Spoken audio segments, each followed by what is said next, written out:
India's most haunted village, बेमनी गांव। वर्तिका को विश्वास नहीं हो रहा था कि उसके कॉलेज की बेस्ट फ्रेंड पायल की शादी हो रही थी। आज ही उसके घर पर पायल की शादी का कार्ड आया था।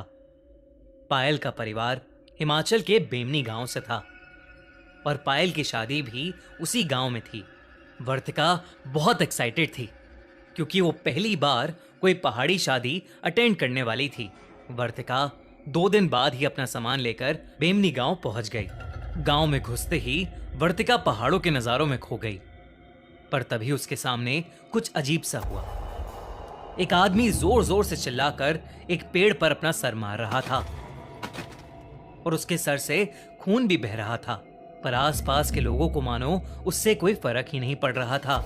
वर्तिका को उस आदमी के पास जाने से भी डर लग रहा था, पर उसने हिम्मत करके जैसे ही उस आदमी को रोकने के लिए उसकी तरफ कदम बढ़ाए, 2 लोग उस आदमी के पास पहुंचे और उसे बाजुओं से पकड़कर कहीं दूर ले गए। कुछ सेकंड्स के लिए वर्तिका सोच में पड़ गई कि तभी उसे अपने पीछे से किसी की आवाज आई, वर्तिका। वर्तिका ने पीछे मुड़कर देखा तो उसकी बेस्ट फ्रेंड पायल खुद उसे लेने के लिए घर से बाहर आई थी। पायल के हाथों में लगी मेहंदी देखकर वर्तिका उस पागल आदमी के बारे में भूल ही गई और पायल के साथ उसके घर के अंदर चली गई। घर के अंदर घुसते वक्त वर्तिका ने देखा कि कुछ पंडित पायल के घर के बाहर नमक से एक घेरा बना रहे हैं। मंत्र पढ़ते हुए वो पंडित पूरे घर के आसपास नमक बिछा रहे थे। वर्तिका ने पायल से इसके बारे में पूछा तो पायल ने बताया कि गांव में शादी वाले घरों को ऐसे ही बचाया जाता है। बचाया जाता है? ये सुनकर वर्तिका के मन में और नए सवाल आ गए थे। वो अपने सवाल पूछ पाती कि उससे पहले ही घर की बाकी औरतें उन दोनों को खींचकर तैयार होने के लिए ले गईं।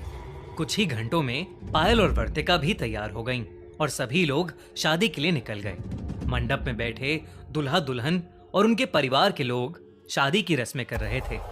उसी रस्म के बीच पंडित ने पायल को मंडप में जल रही आग में घी डालने को कहा, लेकिन तभी पायल मंडप में बैठे बैठे अचानक से अपने सर को बाईं और दाईं तरफ हिलाने लगी।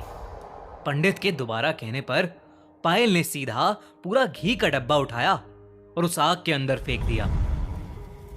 आग बहुत ज्यादा भड़क गई और पंडित का एक हाथ आग से जलने लगा।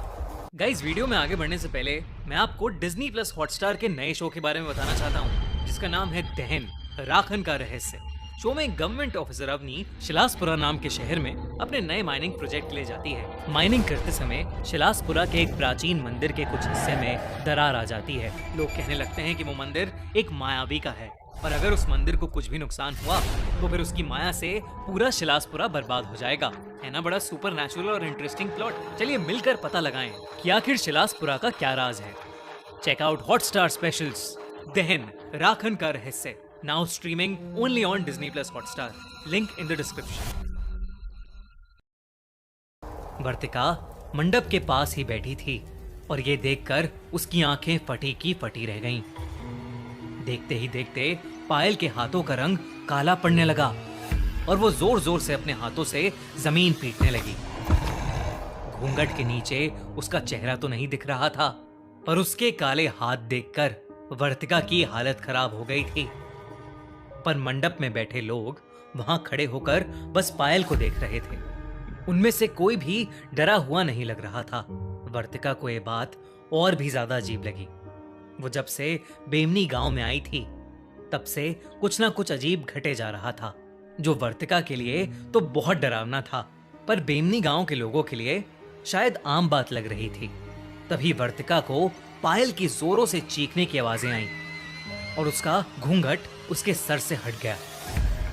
घूंघट के नीचे से जो चेहरा दिखा वो पायल का बिल्कुल भी नहीं लग रहा था। उसकी आंखें लाल पड़ी थीं, बाल एकदम बिखर गए थे और उसके दांत नुकीले हो गए थे। वो एक पागल जानवर की तरह आवाजें निकाल रही थी। पायल का बड़ा भाई तेजी से मंडप से निकला और कहीं बाहर चला गया। वहां पर बैठे लोग अब भी बस शांति से पायल को देख रहे थे। वर्तिका से अपनी दोस्त की ये हालत देखी नहीं जा रही थी और वो हिम्मत करके उसके पास जाने लगी कि तभी पायल की मम्मी ने वर्तिका को रोक लिया और उससे कहा कि पायल बिल्कुल ठीक हो जाएगी, बड़े पंडित जी बस आते ही होंगे। लेकिन देखते ही देखते पायल की हालत और खराब होने लगी थी।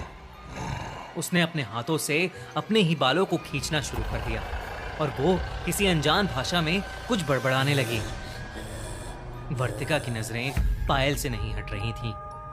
पायल का यह रूप देखकर वर्तिका कांप गई थी। उसे ये नहीं समझ आ रहा था कि आखिर कोई भी पायल की मदद क्यों नहीं कर रहा है।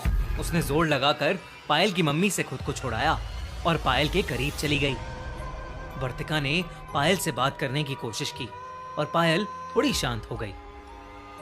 पायल के शांत होते ही वर्तिका जैसे ही उसके करीब गई, पायल ने दोनों हाथों से वर्तिका के गले को पकड़ लिया और जोर से उसका गला दबाने लगी। उसी समय पीछे से किसी के कुछ मंत्र बोलने की आवाजें आईं और किसी ने पायल के ऊपर जल छिड़क दिया और पायल बेहोश हो गई। उसी के साथ वर्तिका भी बेहोश हो गई। जब वर्तिका की आंख खुली तो वो एक बेड पर सो रही थी। वो पायल के घर में थी। वो उठकर पूरे घर में देखने लगी, लेकिन पायल घर में थी ही नहीं। उसने पायल को आवाजें लगाना शुरू किया, पर उसे वो कहीं नहीं दिखी। तभी पायल की मम्मी वहां आ गईं और उन्होंने वर्तिका को कुर्सी पर बिठाकर उसे बताया कि कल रात पायल की शादी हो गई और वो अपने ससुराल जा चुकी है। उन्होंने वर्तिका से कहा कि कल रात जो कुछ भी हुआ था वो बेमनी गांव में होने वाली एक आम घटना थी। उन्होंने बताया कि बेमनी गांव पर कई सैकड़ों साल पुराना एक श्राप है। यहां पर प्रेत आत्माएं लोगों पर काबू पा लेती हैं। वैसे तो मंडप के बाहर भी सुरक्षा कवच बनाया गया था, पर किसी ने उस कवच को मिटा दिया था। इसलिए पायल पर एक बुरी आत्मा हावी हो गई थी। ये सब कुछ सुनकर वर्तिका को विश्वास नहीं हो रहा था। उसने पायल को फोन किया तो पायल बिल्कुल सही सलामत अपने नए घर में थी। वर्तिका उसी दिन बेमनी गांव छोड़कर अपने घर वापस चली गई। उस गांव और उस शादी को शायद वर्तिका कभी नहीं भूल पाएगी। क्या बेमनी सच में शापित है या ये सब सिर्फ कहानियां हैं? आपको क्या लगता है? हमें कमेंट